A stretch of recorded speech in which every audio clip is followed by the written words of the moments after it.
पहली बात तो ये कि हम रील बनाने वाले कभी भी प्रधानमंत्री को गाली नहीं देते हैं, क्योंकि हमें हमारे संस्कार पता है। कुछ मुझको विशेष प्रेम करने वाले लोग भांति भांति के रील बनाते हैं, कोई इसको प्री प्लान बड़ा ड्रामा है ऐसा कहते हैं। ये सारी गालियां मैं सुनता हूं, क्यों? क्योंकि मैं आपके प्यार को समझता हूं। हाँ, ड्रामा वाली बात सही है, क्योंकि आपसे बड़ा ड्रामेबाज मैंने आज तक नहीं देखा। क्योंकि जब आप प्रधानमंत्री नहीं बने थे तब $1 ₹60 के बराबर हुआ करता था, और तब आपको रुपया पतला लग रहा था। लेकिन नहीं गिरता है, बांग्लादेश की करेंसी नहीं गिरती है, पाकिस्तान की करेंसी नहीं गिरती, श्रीलंका की करेंसी नहीं गिरती। क्या कारण है? हिंदुस्तान का रुपया पतला होता जा रहा है। लेकिन अभी $1 90 पार हो चुका है, लेकिन आप इसके बारे में बात तक नहीं करते हैं। ड्रामेबाज आप इसलिए भी हैं क्योंकि एक तरफ आपने नारा दिया बेटी बचाओ बेटी पढ़ाओ का, वहीं दूसरी तरफ आपने मणिपुर के ऊपर नजर तक नहीं घुमाया, जहां पर महिलाओं को नंगा करके रोड पर घुमाया गया, उनके साथ अत्याचार किया गया, शोषण किया गया। आपने एक शब्द नहीं बोला। ड्रामेबाज आप इसलिए भी हैं क्योंकि एक तरफ आप गाय को गौ माता बोलते हैं, उसकी पूजा करते हैं, उसके नाम पर वोट बटोरते हैं, लेकिन दूसरी तरफ आप ओमान से हलाल सर्टिफिकेट भी लेके आते हैं उसी गाय के मांस को एक्सपोर्ट करने के लिए। लेकिन इसी बीफ एक्सपोर्ट का पैसा आपको अच्छा नहीं लगता था जब तक आप प्रधानमंत्री नहीं बने थे। हिंदुस्तान से गौ मांस का एक्सपोर्ट होता है तो सबसे ज्यादा कमाई हो सकती है। आप कितने बड़े ड्रामेबाज हैं इसका पता मुझे 2022 में ही चल गया था, जब आपकी माताजी का निधन हुआ था। कि इतने बड़े हिंदुत्व का झंडा लहराने वाले आप, सनातन धर्म की रक्षा करने वाले आप, अपनी माता के निधन पर अपना सिर तक नहीं मुंडवाते हैं। क्या आपको नहीं पता था कि हिंदू धर्म के मुताबिक पितृकर्म मतलब सर मुंडवाना आत्मा के शांति के लिए कितना जरूरी होता है? आप अपनी माँ के आत्मा को ही शांति नहीं दे पाए। वहीं दूसरी तरफ आप ये बोलकर सिंपैथी लेते हैं कि मेरी माताजी को किसी ने गाली दिया और आपको बुरा लगा, और रोते भी हैं। चलो ठीक है, मान लिया कि आपको बुरा लगा, इस बात से मैं भी एग्री करता हूँ कि आपको बुरा लगा। तो माननीय प्रधानमंत्री जी, जरा सोचिए आप कि उन लोगों को कितना बुरा लगता होगा जिनकी बहन बेटियों के साथ बलात्कार हुआ है और बलात्कार करने वाला बाहर घूमता है, उन्हें बेल मिलती रहती है। बेशर्मी की हद तब पार कर देते हो आप जब ये बोलते हो कि 70 साल सत्ता में रहने वालों ने क्या किया। मैं बताता हूँ उन्होंने क्या किया। इसरो उन्होंने बनाया, जो अगर ना होता तो शायद आपका ये मंगलयान और चंद्रयान भी ना होता। भारत के इंजीनियर्स आज नाम चमका रहे हैं नासा, गूगल और माइक्रोसॉफ्ट जैसी बड़ी बड़ी कंपनियों में, क्योंकि IIT उन्होंने बनाया। हम कोरोना जैसी बड़ी महामारी से लड़ पाए क्योंकि एम्स उन्होंने बनाया। हमें विदेशों से अनाज इसलिए नहीं मांगना पड़ता क्योंकि हरित क्रांति उन्होंने लाया। आज सरकार से सवाल पूछना कोई अपराध नहीं है क्योंकि RTI उन्होंने लागू किया। आप ये जो तेजस के सामने खड़े होकर फोटो क्लिक करवा रहे हैं, वो तेजस इसलिए बना क्योंकि DRDO की स्थापना आपने नहीं, उन्होंने करवाया। और भी बहुत सारे काम है, अगर मैं गिनवाने बैठ गया तो आपको और आपके भक्तों के पल्ले नहीं पड़ेगा। खैर, इनका तो काम है जनता को गुमराह करना। आपकी क्या राय है उसके लिए कमेंट बॉक्स खुला है, और फॉलो कर सकते हैं, क्योंकि जो बात मीडिया कभी नहीं करती है वो बात हम करते हैं। जय हिंद, जय भारत दोस्तों।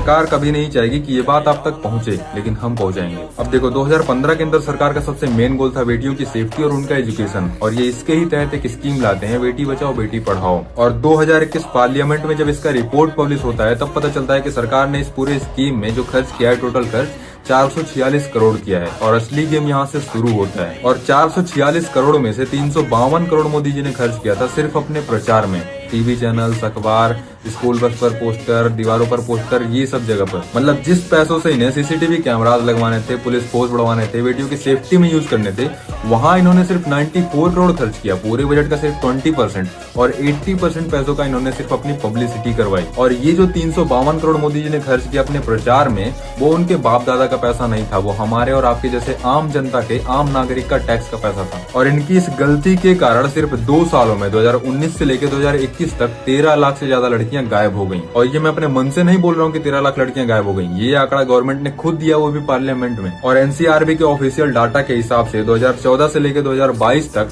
3.5 लाख से ज्यादा लड़कियों का बलात्कार हो चुका है। और ये आंकड़ा सिर्फ NCRB के ऑफिशियल डाटा में है। रियल आंकड़ा, ग्राउंड रियलिटी जो है, इससे कहीं ज्यादा हो सकती है। और ये आंकड़ा इतना ज्यादा इसलिए है क्योंकि लड़कियों की सेफ्टी का पैसा हमारे सरकार ने अपने PR में उड़ा दिया। और इतनी सीरियस न्यूज को किसी न्यूज चैनल ने कवर करने की हिम्मत तक नहीं की, लेकिन हम हिम्मत करते हैं, तो आप सपोर्ट करने के लिए फॉलो कर सकते हैं। जय हिंद, जय भारत दोस्तों। बड़ा ही डिमांडिंग क्वेश्चन है पब्लिक का कि प्रधानमंत्री ने आज तक एक भी प्रेस कॉन्फ्रेंस क्यों नहीं किया। तो चलिए जनता के इस क्वेश्चन का आंसर भी आज दे ही देते हैं। पहले थोड़ा सा नजर डालते हैं कि इन्होंने कितना बोला और कितना किया। मेक इन इंडिया फेल, स्वच्छ भारत मिशन फेल, नदियों को साफ करने का वादा फेल, बेटी बचाओ बेटी पढ़ाओ फेल, उल्टा सारे रेपिस्ट इन्हीं के पार्टी में ही भरे पड़े। नोटबंदी फेल, पब्लिक को आज तक समझ में नहीं आया कि नोटबंदी हुआ क्यों था। पॉल्यूशन कंट्रोल फेल, सबको पता है कि भाई दिल्ली में क्या हालत है। इन्होंने बोला महंगाई कम करेंगे फेल, काला धन वापस लाएंगे फेल, 2023 तक बुलेट ट्रेन देने का वादा फेल। और इनके सबसे बड़े वादों में से एक वादा ये भी था कि हर साल 2 करोड़ नौकरियां देंगे, फेल। इन्होंने ही बोला था कि $1 की कीमत 40 रुपए हो जाएगी, वो भी 90 पहुंच चुकी है। किसानों की आय दुगनी कर देंगे, फेल। इन्होंने खुद किसानों के ऊपर लाठियां बरसवाई। हर खाते में 15-15 लाख रुपए देंगे, ये भी फेल।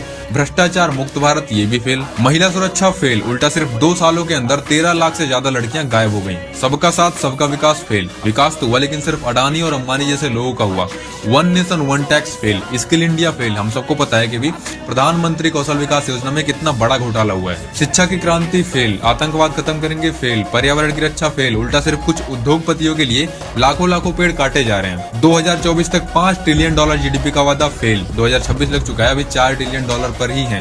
पेपर लीक का वादा फेल। उल्टा हर पेपर अब लीक ही होता है। 100 स्मार्ट सिटी देने का वादा फेल। तुम 100 स्मार्ट सिटी तो छोड़ो, एक स्मार्ट गांव दिखा दो मुझे। भारत विश्वगुरु होगा, ये भी फेल। मीडिया स्वतंत्र होगी, ये भी फेल। उल्टा इन्होंने खुद मीडिया को ही खरीद लिया। अब लोग आकर बोलेंगे कि प्रधानमंत्री के पास टाइम नहीं होता है प्रेस कॉन्फ्रेंस करने का। तो मैं बता दूं कि प्रधानमंत्री इन 10-11 सालों में 80 से भी ज्यादा बार विदेशों की यात्रा कर चुके हैं। और ये आंकड़ा 80 से 100 होता अगर 2 साल कोविड ना होता तो। अब ये काम मीडिया का है कि वो सरकार से सवाल पूछे, लेकिन वो सवाल पूछने की हिम्मत तक नहीं करते हैं। हम हिम्मत करते हैं, तो आप सपोर्ट दिखाने के लिए फॉलो कर सकते हैं। जय हिंद, जय भारत दोस्तों।